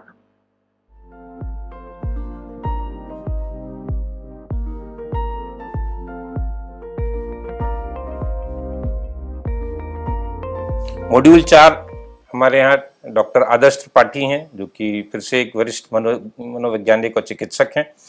वो आपको बताएंगे कि इस परेशानी के समय में अपना मानसिक संतुलन कैसे रखें, समाज को कैसे समझाएं कि वो अपना मानसिक संतुलन रखे। क्योंकि एक बार लोगों को पता चल जाएगा कि आप प्रशिक्षित हैं तो बहुत से लोग आपसे सवाल भी पूछेंगे। हो सकता है फ़ोन करके पूछें, हो सकता है आपको हम लोग कॉल सेंटर्स के लिए बुलाएं, आपको रिलीफ मटेरियल डिस्ट्रीब्यूट कराने के बुलाएं। हाँ, एक चीज़ अवश्य कि आप लोगों को हम लोग कहीं भी किसी मरीज के संपर्क में या मरीज के आसपास भी नहीं आने देंगे। ये हम लोग का दृढ़ संकल्प है।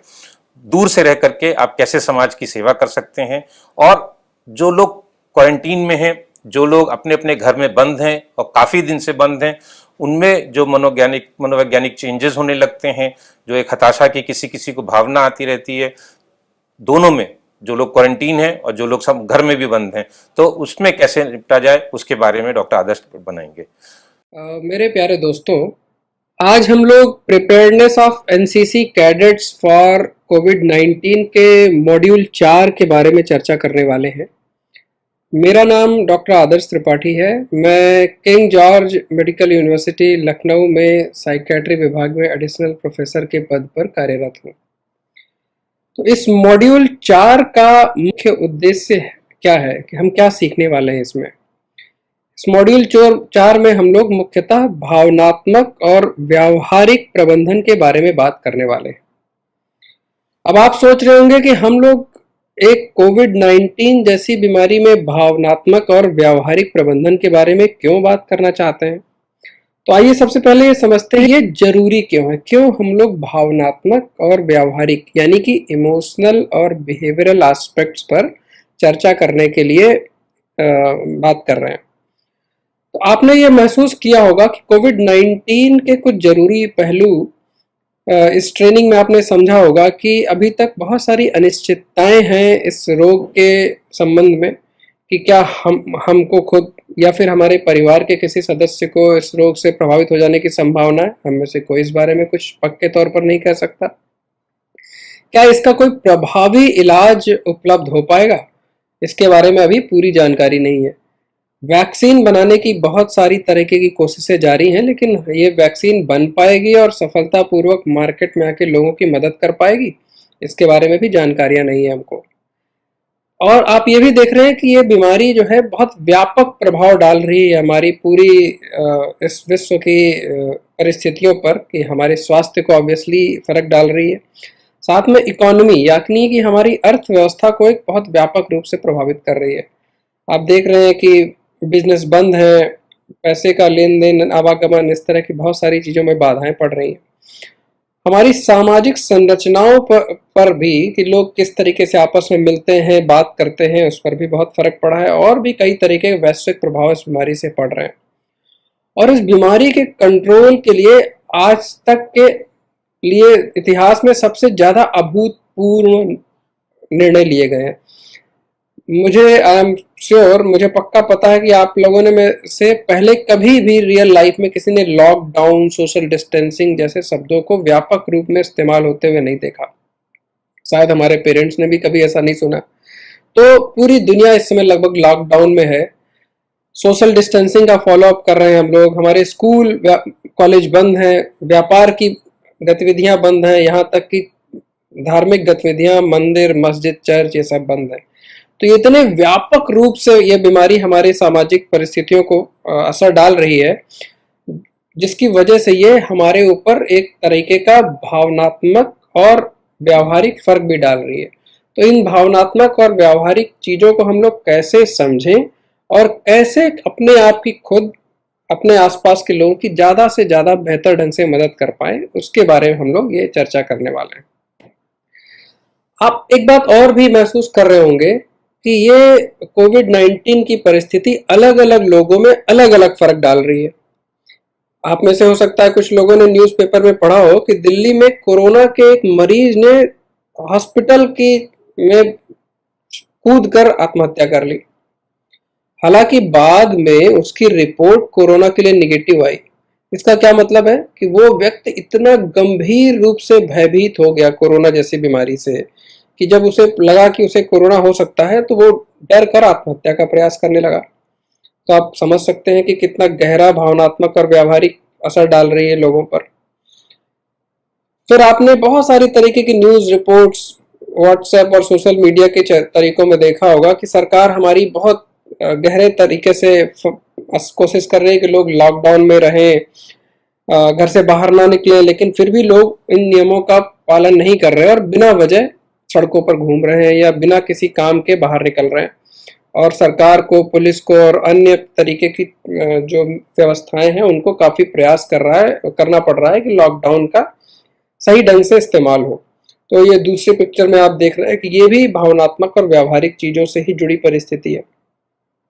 फिर आपने कुछ और ये जो दो पिक्चरें हैं उनसे संबंधित बातें देखी होंगी कि बहुत सारे जो वर्कर्स हैं, लेबरर्स हैं, दिल्ली और मुंबई से वो कई 100 किलोमीटर्स की यात्रा पैदल करते हुए अपने गांव की तरफ निकल लिए। तो ये भी डर का और भय का हावी होना ही है।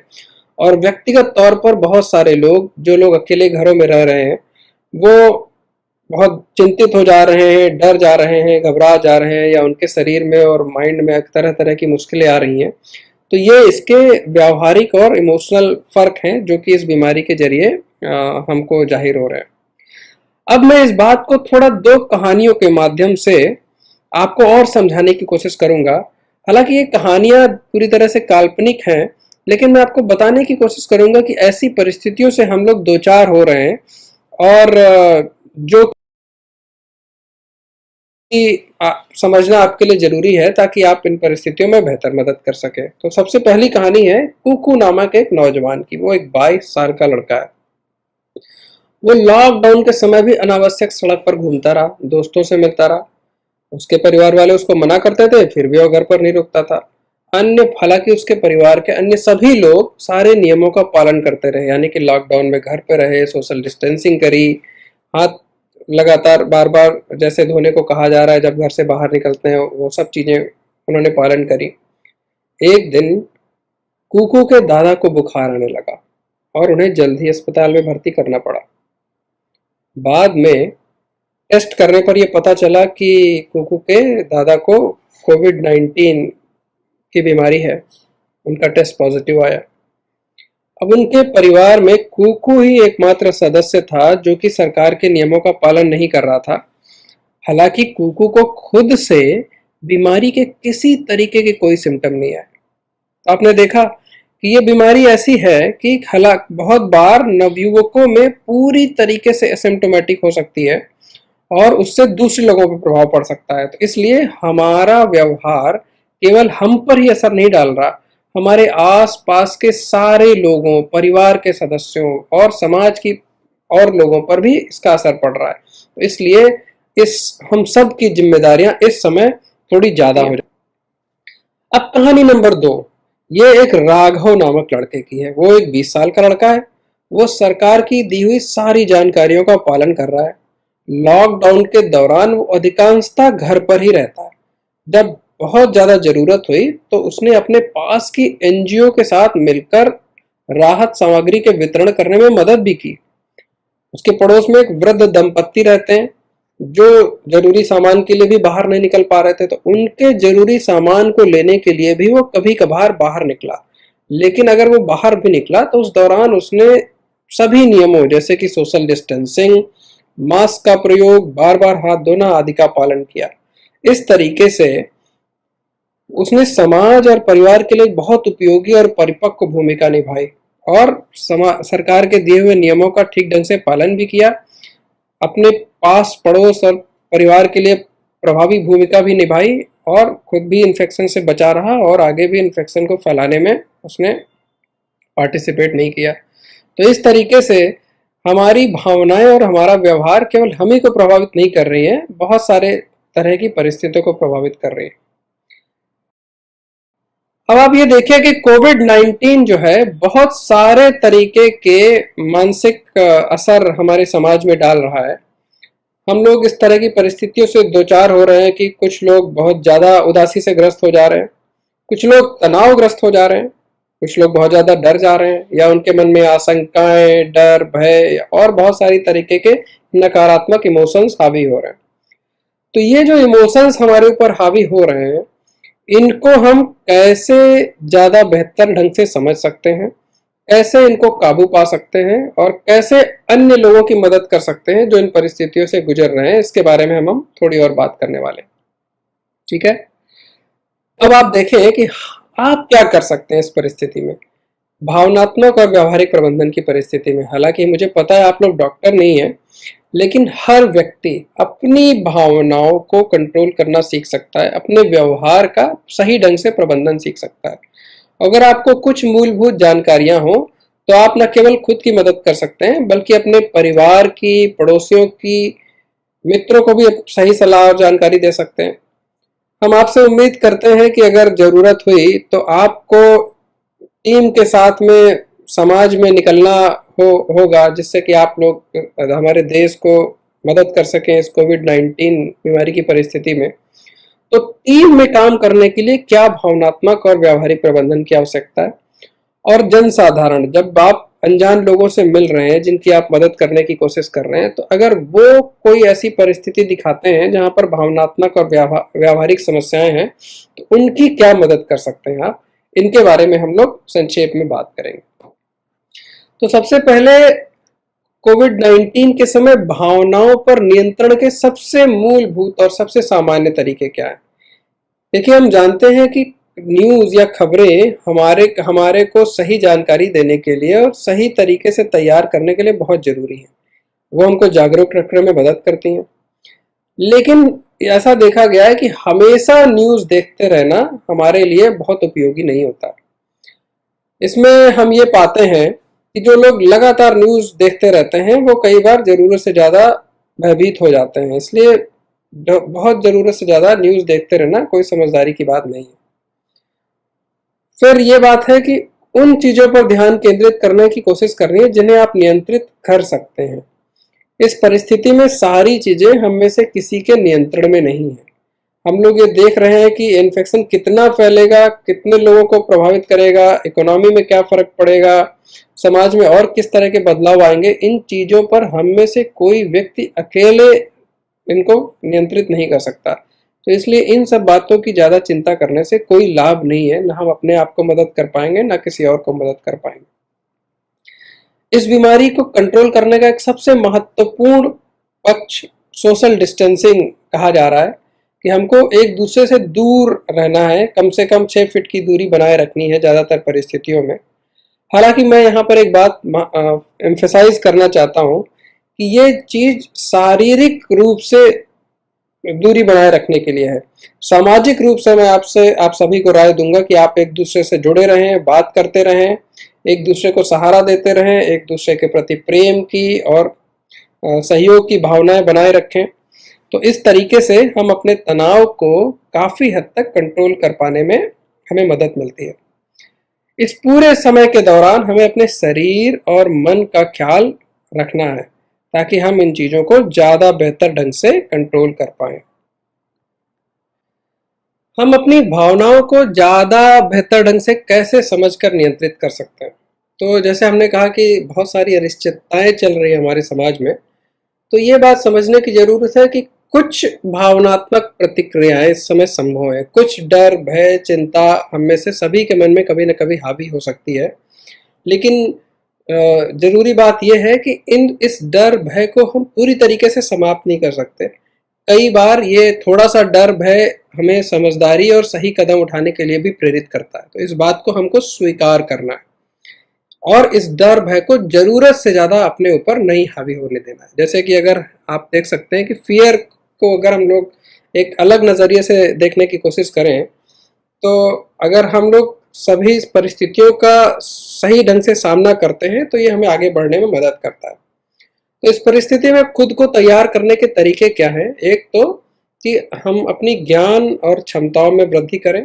जैसे कोविड-19 का सामना अगर हम लोग करने वाले हैं तो उसके बारे में केवल सही जानकारियां जुटाएं और समझदारी से अपने आप को इस बात के लिए तैयार करें कि अगर आपको कोविड-19 के लिए समाज में काम करना पड़ा एनसीसी कैडेट के रूप में, तो उसमें किन किन क्षमताओं की ज़रूरत है, जिसकी ट्रेनिंग आपने अगले 3 मॉड्यूल्स में ली है।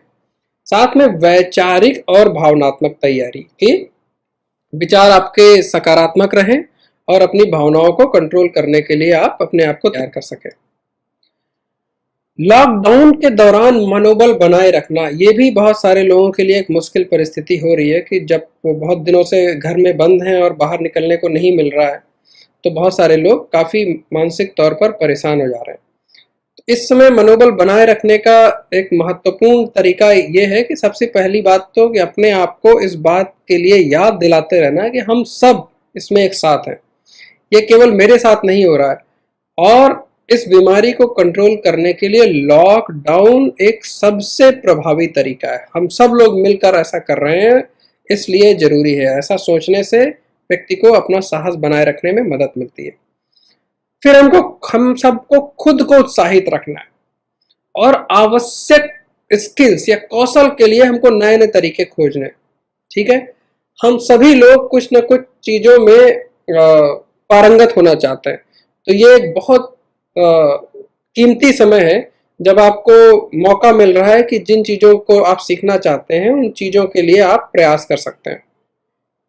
फिर एक बात यह है कि रचनात्मकता या क्रिएटिविटी बोरियत का एक बहुत अच्छा इलाज है कि अगर आप किसी भी चीज़ में कुछ क्रिएट कर सकते हैं, जैसे कि आप कोई पेंटिंग बना सकते हैं, कविता लिख सकते हैं, कोई खाने की बनाने की चीज़ें सीख सकते हैं, या कुछ भी चीज़ नए तरीके से करना सीख सकते हैं, तो ये बोरियत खत्म करने का बहुत अच्छा इलाज है और साथ में आपके शरीर को और मन को एक पॉजिटिव रूप से उत्साहित करती है।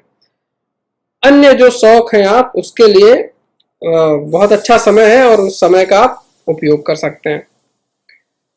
फिर कौशल विकास के लिए इस समय कच्ची बात है कि और भी बहुत सारे तरीके हैं, जैसे कि आप इस समय बहुत सारे ऑनलाइन ट्रेनिंग के तरीके हैं, जैसे कंप्यूटर के या मोबाइल के जरिए आप ऑनलाइन ट्रेनिंग ले सकते हैं और जिन चीज़ों के बारे में अपनी कौशल या पारंगतता बढ़ाना चाहते हैं उनके बारे में जानकारी ले सकते हैं। जैसे कि ऑनलाइन ट्रेनिंग के अगर कुछ एग्जाम्पल की बात करें, मान लीजिए कि आप अपने कंप्यूटर की कुछ स्किल्स को बढ़ाना चाहते हैं, तो आप देखेंगे कि कई तरीके के आपको उससे रिलेटेड इंफॉर्मेशन वाली वेबसाइट्स मिल जाएंगी। या फिर आप अगर हिस्ट्री में अपनी नॉलेज को बढ़ाना चाहते हैं या ज्योग्राफी में अपने नॉलेज को बढ़ाना चाहते हैं, या आप किसी स्पेसिफिक कंट्री के बारे में जानना चाहते हैं, या फिर आप चाहते हैं कि आप अपनी इंग्लिश लैंग्वेज की एबिलिटीज़ को इम्प्रूव कर सकें, तो इन सब चीज़ों के लिए आपको ऑनलाइन ट्रेनिंग, जो कि ज़्यादातर परिस्थितियों में मुफ्त भी होती है, सही क्वालिटी की आपको मिल सकती है। किसी विशेष विषय की विशेषज्ञता को भी सुधार करने के और सारे तरीके हैं। इसी तरीके से कुछ बहुत प्रेरक और जानकारी देने वाले स्रोत भी इस समय इंटरनेट पे मौजूद हैं। इसके कुछ उदाहरण हैं, जैसे कि टेड टॉक, जो कि वैज्ञानिक और साइंटिफिक इंफॉर्मेशन को सोसाइटी में फैलाती है। खान अकेडमी, ये एक अकेडमी है जो ऑनलाइन इंटरनेट पे अवेलेबल है और आप इसमें बहुत सारी चीज़ें सीख सकते हैं। इसी तरह से और भी बहुत सारे स्रोत हैं जहाँ पर आप बिना किसी पैसे को खर्च किए हुए प्रेरक और जानकारी देने वाली जानकारियां हासिल कर सकें।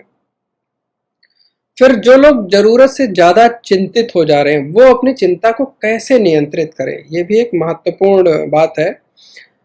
काफी लोग लगातार चिंता कर रहे हैं, नकारात्मक सोच रख रहे हैं, हमेशा ये उम्मीद करते हैं कि जो मेरे मन में बात आ रही है सबसे खराब चीज ही होगी। तो हम सभी जानते हैं कि ये हमारे स्वास्थ्य पर बुरा असर डालता है। तो इसको कंट्रोल करने के लिए कुछ तरीके हैं। पहली बात तो एक चीज हम लोग जिसको कहते हैं कि वरी टाइम, चिंता को अंग्रेजी में वरी कहते हैं। तो अगर आप एक समय निर्धारित कर लेते हैं कि अगर मेरे मन में चिंताएं आएंगी तो मैं केवल इसी समय, सुबह 9 से 10 के बीच में, या शाम को 5 से 6 के बीच में, या दोपहर से 12 से 1 के बीच में चिंताओं के बारे में केवल मैं उसी समय सोचूंगा, तो इससे होगा क्या कि आपके मन में लगातार जो एक ही बात बार बार घूमती रहती है उसको कंट्रोल करने में बहुत मदद मिलती है। और अगर आपके दिन के किसी और समय आपके मन में चिंता की बात आ रही है तो आप अपने आप को कहेंगे कि मैं ये बात केवल अपने वरी टाइम में सोचूंगा। फिर वरी टाइम में आपको करना क्या है कि जो भी आपके मन में चिंताएं हैं उनको आप लिखें। लिखने से आप अपनी चिंताओं को ज्यादा बेहतर ढंग से समझ पाते हैं। अब आप देखें कि जिन बातों की आप चिंता कर रहे हैं वो आपके नियंत्रण में है या नहीं। अगर आपके नियंत्रण में है तो आप देखें कि उसके बारे में आप क्या कर सकते हैं।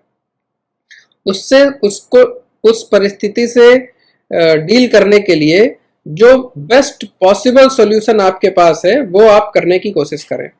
और अगर आपकी चिंताएं आपके नियंत्रण में नहीं है, जिसके लिए आप कुछ नहीं कर सकते, तो मेरी राय होगी कि उन चीज़ों के बारे में सोचने से आप अपनी या किसी और की कोई मदद नहीं कर पाएंगे।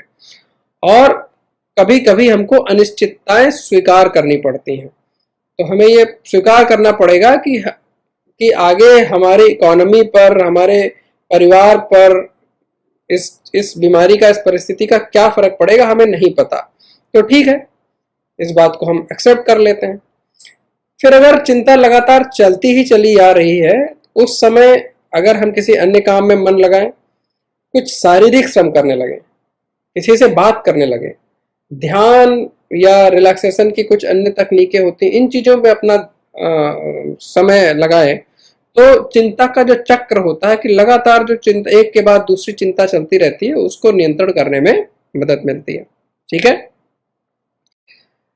अल्बर्ट आइंस्टीन की एक बहुत फेमस कोट है कि प्रतिकूलता व्यक्ति का स्वयं से परिचय कराती है। तो जिस इंसान ने जिंदगी में मुश्किल समय का सामना हिम्मत से किया है, वो अपने आप को ज्यादा बेहतर ढंग से समझ पाता है।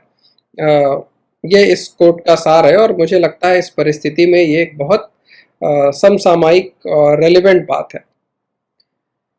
कोविड-19 की ट्रेनिंग के दौरान एक पहलू है कि आपको टीम में काम करने की उम्मीद करी जाती है कि आप एनसीसी कैडेट के तरीके से एक टीम में काम करेंगे।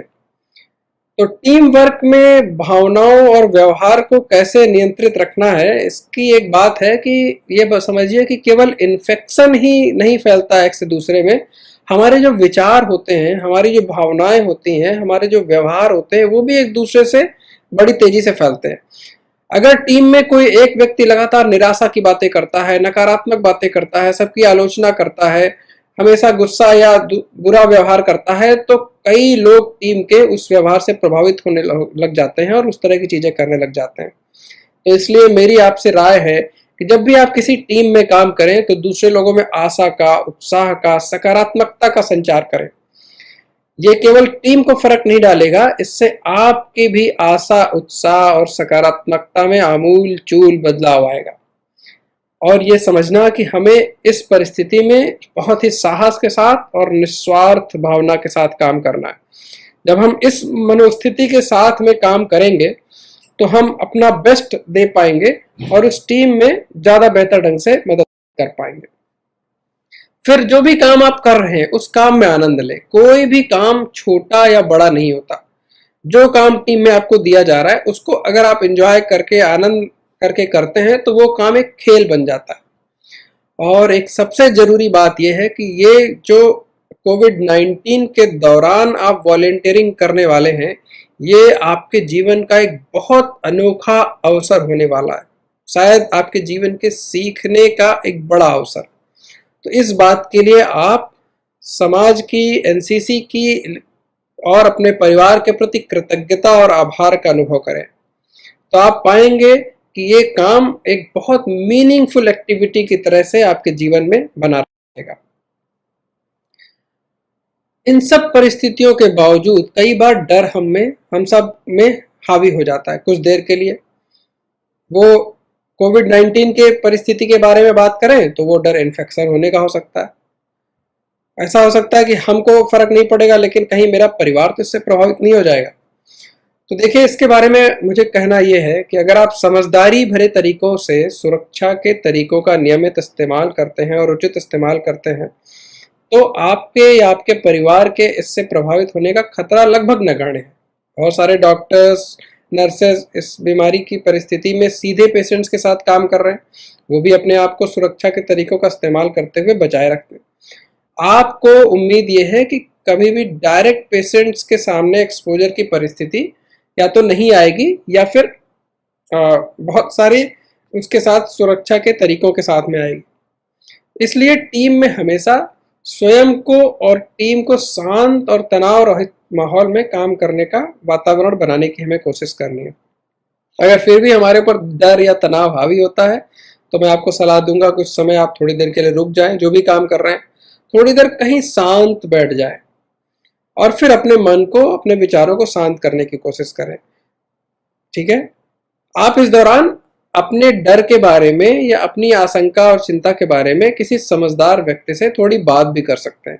जब भी हम अपने डर के बारे में बात करते हैं तो हमारा मन हल्का हो जाता है और हम समझ पाते हैं कि कई बार हम जरूरत से ज्यादा उस परिस्थिति को बढ़ा चढ़ाकर देख रहे हैं। एक और महत्वपूर्ण पहलू है इस परिस्थिति में काम करने का कि आपको अपनी सेहत का भरपूर ध्यान रखना है। वैसे इंसान को हर समय अपनी सेहत का भरपूर ध्यान रखना चाहिए, लेकिन इस परिस्थिति में अगर आप सेहत का भरपूर ध्यान रखेंगे तो उससे आपकी इम्यूनिटी बेहतर रहेगी और आप किसी भी बीमारी का डट कर मुकाबला कर पाएंगे। तो सेहत का ध्यान रखने के बहुत सिंपल से तरीके हैं कि आपको अपनी नींद पूरी लेनी चाहिए, 7 से 8 घंटे की नींद। पर्याप्त उचित भोजन करना चाहिए, पौष्टिक भोजन जिसमें फल हो, सब्जियां हो, अंकुरित अनाज हो और ताकत की चीजें हो। बाहर के बने हुए फूड अच्छी बात है कि इस समय वैसे भी अवेलेबल नहीं है, उन चीजों का कम से कम सेवन करना चाहिए। नशीले पदार्थों से दूरी बना के रखनी चाहिए, क्योंकि कई बार बच्चे या नवयुवक तनाव को खत्म करने के लिए अपने आसपास पड़ोस के लोगों को देखकर कुछ नशीली चीजों का सेवन करने के बारे में सोचते हैं। मैं आपको बताना चाहता हूं कि इससे कभी भी तनाव कम नहीं होता और सेहत पर बुरा असर पड़ता है। ठीक है, फिर अगर आप अपने साथियों, ऑफिसर्स और सपोर्ट स्टाफ के लोगों से मित्रता और सहयोग भरा व्यवहार बनाए रखेंगे तो ये भी आपके आंतरिक मन की परिस्थिति को बेहतर बनाए रखने में बहुत मदद करता है और आप बहुत खुशी से, हिम्मत से, साहस से अपने काम को कर पाएंगे और जिस के लिए बाहर निकले उस चीज को पूरी तरीके से सफलता से उस काम को सफल बना पाएंगे। अब एक परिस्थिति है, जैसे आप सभी ने फर्स्ट एड का नाम सुना होगा कि अगर हमको कोई शरीर में चोट लग जाती है, जल जाता है, छोटी मोटी और किसी तरह की परिस्थिति पैदा हो जाती है तो स्वास्थ्य में फर्स्ट एड किया जाता है डॉक्टर को ले आने से पहले। इसी तरह मानसिक स्वास्थ्य में भी एक प्राथमिक उपचार या प्राथमिक सहायता दी जा सकती है जिसको मेंटल हेल्थ फर्स्ट एड कहा जाता है। ठीक है, ये बहुत साधारण से स्टेप्स हैं और हम में से सभी लोग जो डॉक्टर नहीं है या जिन्होंने किसी भी तरीके की मेडिकल से रिलेटेड ट्रेनिंग नहीं ली है वो भी किसी दूसरे व्यक्ति की मानसिक तौर पर मदद कर सकते हैं। तो आपको कैसे पता चलेगा कि किसी व्यक्ति को मानसिक स्वास्थ्य प्राथमिक उपचार की जरूरत है? जब भी कोई किसी गंभीर मानसिक और भावनात्मक संकट से गुजर रहे हो लोग तो उनके विचारों, व्यवहारों और भावनाओं में मुश्किल आ सकती है।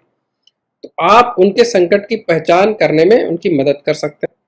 तो कैसे पता चलेगा कि किन लोगों को इस उपचार की जरूरत है? अगर कोई व्यक्ति बहुत जल्दी इमोशनल हो जा रहा है, वो अवसाद यानी कि उदासी महसूस कर रहा है, चिंतित रह रहा है, बहुत अकेला अलग थलग रह रहा है, आक्रामक हो जा रहा है या बात बात पर चिढ़ जा रहा है, खुद को दोष दे रहा है, अपराध बोध मतलब अपनी गलतियां ढूंढ रहा है जरूरत से ज्यादा, बहुत निराश है या लाचारी का प्रदर्शन कर रहा है, तो अगर इस तरह की परिस्थितियां हैं तो उसको प्राथमिक उपचार मानसिक स्वास्थ्य का दिया जा सकता है। तो संक्षेप में अगर हम कहें कि प्राथमिक उपचार की क्या जरूरतें, परिस्थितियां हैं, तो सबसे पहले उस व्यक्ति की मूलभूत जरूरतें क्या हैं, क्या वो पूरी हो रही हैं, कि उसको सुरक्षित सोने की जगह है, खाने की चीजें मिल रही हैं, कपड़े हैं उसके पास, दवाइयां हैं जरूरत भर की, या अन्य जो मूलभूत जरूरतें हैं वो उसकी पूरी हो रही हैं। हमको इस बात पर ध्यान देना चाहिए अगर हम उसकी मदद करना चाहते हैं। फिर एक बहुत प्रभावी तरीका है इसमें सुनना, कि अगर हम उस व्यक्ति की बात केवल सुनते हैं और उससे पूछते हैं कि भाई आप क्या कहना चाहते हो, आपकी क्या मुश्किल है, बिना कुछ कहे भी, तो भी ये जब हम किसी व्यक्ति की बात ध्यान से सुनते हैं तो ये बहुत मदद कर सकता है उस व्यक्ति को। कुछ हद तक उसको हम आश्वासन दे सकते हैं कि जो आपकी मुश्किलें हैं, परेशानियां हैं, बहुत ज़्यादातर मुश्किलें और परेशानियां क्षणिक होती हैं, थोड़ी देर के लिए, थोड़े समय तक चलने वाली होती हैं और उसमें सुधार हो जाता है। तो हम उसको आश्वासन दे सकते हैं कि समय के साथ इन चीज़ों में बेहतरी हो जाएगी। और जब हम किसी की बात को ध्यान से सुनते हैं, उसको आश्वासन देते हैं, तो वो हमारे साथ एक सकारात्मक जुड़ाव महसूस करता है। हम इस बात को एक्टिवली कोशिश कर सकते हैं कि वो हमसे जुड़ाव महसूस करें, हम उससे जुड़ाव महसूस करें। तो जब किसी व्यक्ति को लगता है कि आप जेन्युइनली किसी की हेल्प करना चाहते हैं तो उससे उस पर अच्छा फर्क पड़ता है। फिर उस व्यक्ति की सुरक्षा का ध्यान जो हमारे हाथ में है, जितनी मदद हम उसकी उस परिस्थिति में कर सकते हैं कि अगर वो सुरक्षित स्थान पर रहे, सुरक्षा के लिए उसको पर्याप्त मदद मिल सके, और उसमें एक आशा का संचार करना कि जो भी मुश्किल है उसके लिए रास्ता है, वो ऐसी परिस्थिति नहीं है कि उसके लिए कोई रास्ता नहीं है। तो अगर ये मूलभूत स्टेप्स हैं प्राथमिक मानसिक स्वास्थ्य के उपचार के लिए, जो अगर कोई व्यक्ति मुश्किल में है तो उसके लिए कोई भी व्यक्ति अगर ये सारे स्टेप्स को फॉलो करे तो उस व्यक्ति की मदद कर सकता है। ठीक है, तो अब हम इन चीज़ों को एक बार फिर से दोहराएंगे कि अगर आप किसी प्रियजन को, मित्र को या फिर जनसाधारण को जिनके साथ काम कर रहे हैं, अगर भावनात्मक उथल पुथल से गुजरते हुए देखते हैं तो आप उन्हें सहानुभूति देने के साथ उनसे बातचीत कर सकते हैं। तो करना क्या है कि उनके विचारों को सुने, लेकिन इसके लिए उन्हें दोष न दें। इसका क्या मतलब है कि हम ये नहीं कह रहे कि भाई तुम गलत सोच रहे हो, तुम जो है इस गलती के लिए जिन लोगों को जिम्मेदार मानते हो वो जिम्मेदार नहीं है। तो कई बार केवल सुनना बिना उन्हें दोष दिए हुए काफी ज्यादा प्रभावी चीज होती है। उनकी भावनाओं को समझने का कोशिश करना कि अगर वो किसी बात पे नाराज हैं, दुखी हैं, परेशान हैं, हताश हैं, तो उनकी वो इमोशंस किस चीजों को लेकर पैदा हो रहे हैं, अगर हम उसको समझने का प्रयास करते हैं तो हम ज्यादा बेहतर ढंग से उनको मदद कर पाते हैं। बहुत बार देखिए ये जरूरी है बात कि बहुत बार लोगों को खुद समाधान की जरूरत नहीं होती है। हम लोग जब बात करते हैं तो लोग अपनी समस्याओं का समाधान खुद भी निकाल पाते हैं, तो हमें समाधान देने की कोशिश नहीं करनी है। हम जब बात करते हैं तो वो लोग खुद ही उससे बात के दौरान अपनी समस्याओं का समाधान ढूंढ लेते हैं, और हम पता लगाएं कि क्या उनके पास कोई सपोर्ट सिस्टम है। अगर वो सपोर्ट सिस्टम है तो हम उनको इनकरेज करते हैं कि अपने सपोर्ट सिस्टम मतलब कि उनके परिवार के सदस्य, उनके मित्र, उनके साथ में काम करने वाले लोग जो उनको मदद कर सकते हैं, उनसे संपर्क साधें। और अगर आपको लगता है फिर भी कि कोई व्यक्ति आत्महत्या का विचार कर रहा है, या बहुत ज्यादा नशे की लत में है, या भावनात्मक और व्यावहारिक संबंधी मुद्दों पर बहुत ज्यादा दुर्बलता मतलब बहुत ज्यादा कमजोरी का अनुभव कर रहा है भावनात्मक और व्यावहारिक स्तर पर, तो आप उन्हें स्वास्थ्य विशेषज्ञ या डॉक्टर, नर्स से बात करने के लिए प्रेरित करेंगे ताकि उनको सही मदद मिल सके। इस कोविड-19 की पूरी परिस्थिति के दौरान मेरी आपसे राय ये है कि मैं कहूँगा कि कुछ चीज़ें हैं जो आपको ध्यान रखना है कि वो चीज़ें आपसे ना हो। झूठे वादे ना करें, किसी को झूठे वादे ना करें कि जो मदद आप नहीं दे सकते, जो जरूरत आप पूरी नहीं कर सकते, आप ये ना कहें कि मैं ऐसा कर सकता हूँ। अपने कौशल को बढ़ चढ़ कर ना बताएं। जितनी क्षमताएं, जितनी योग्यताएं आपके हैं इस परिस्थिति में काम करने की, केवल उतनी ही चीजों की जानकारी आप दूसरे लोगों को दें। जबरदस्ती किसी की समस्या में दखल देना या उनको बात करने के लिए मजबूर करना जरूरी नहीं है, क्योंकि कई बार जो लोग बात नहीं करना चाहते, शांत रहना चाहते हैं, तो वो अपने आप को खुद शांत करके बेहतर कर सकते हैं। तो जबरदस्ती किसी को हम बात करने के लिए या उनकी समस्या को सुलझाने के लिए कोशिश नहीं करेंगे। किसी व्यक्ति की आलोचना नहीं करेंगे ऐसी परिस्थिति में कि उसने ये कमी करी, ये उसे इस तरीके से करना चाहिए था। तो आप जो बेहतर कर सकते हैं आप करिए, किसी दूसरे व्यक्ति की आलोचना मत करिए, क्योंकि इस हड़बड़ाहट की, जल्दबाजी की परिस्थितियों में कई बार हम में से सभी के साथ गलती हो सकती है। और किसी दूसरे से व्यक्ति की कहानी शेयर न करिए। अगर किसी ने आपको अपनी बात बताई, अपनी मुश्किल बताई है, तो उसकी बिना जानकारी या सहमति के उसकी कहानी को, उसकी मुश्किलों को दूसरे लोगों से शेयर नहीं करना। ये एक महत्वपूर्ण बात है जब आप किसी की व्यावहारिक और इमोशनल परिस्थिति को सॉल्व करने की कोशिश कर रहे हैं। अब हम लोग अपनी स्लाइड में अंत की तरफ बढ़ रहे हैं। ये जो चित्र आप देख रहे हैं, आप में से सभी को पता होगा कि एक व्यक्ति को साउथ अफ्रीका में एक चलती ट्रेन से अपने सामान के साथ बाहर निकाल दिया गया। उस व्यक्ति ने उस जीवन की घटना को अपने जीवन के बदलने का एक ऊर्जा का स्रोत बना लिया। मैं समझता हूं कि आप सभी लोग समझ गए होंगे कि मैं महात्मा गांधी की बात कर रहा हूं। महात्मा गांधी ने अपनी ट्रेन से बाहर फेंके जाने की घटना को अपनी कमजोरी, अपना गुस्सा, अपनी हताशा का कारण नहीं बनाया, बल्कि महात्मा गांधी ने उस घटना को अपने जीवन की एक सबसे बड़ी शक्ति के रूप में इस्तेमाल किया।